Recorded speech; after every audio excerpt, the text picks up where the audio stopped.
হ্যাঁ ভাই বল। আরে রান্নাঘরে ছিলাম, ওই জন্য তোর ফোনটা একেবারে শুনতে পারিনি রে। বল বল বল। হ্যাঁ রে, ফোন করেছিলাম। আমার আর কিছু ভালো লাগছে না জানিস তো শ্রেয়া।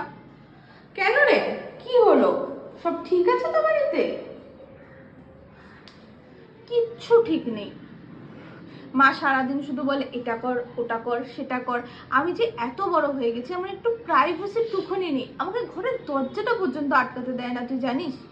কোথায় আর বড় হলি বলতো? তোর তো সেই বাচ্চা বাচ্চা কোথায় রয়ে গেল যে এখনো পর্যন্ত নাকি প্রাইভেসি নেই। সত্যি তুই পারিসও বটে।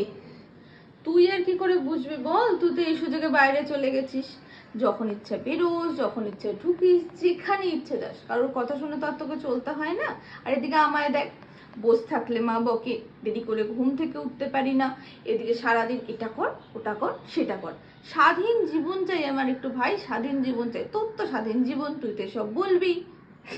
স্বাধীন জীবন, তাই না? হ্যাঁ, স্বাধীন জীবনই তো। আবার এতে হাসার কি হলো শুনি? তোকে কি কিছু বলার আছে? তুই আমাকে বল। হ্যাঁ, তা কিন্তু ঠিকই বলেছিস।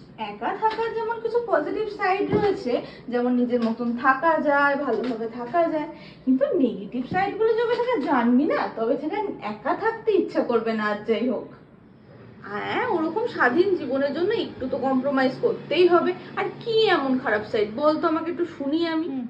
আচ্ছা, সেসব এখন বাদ দে, বল যে কি করছিস?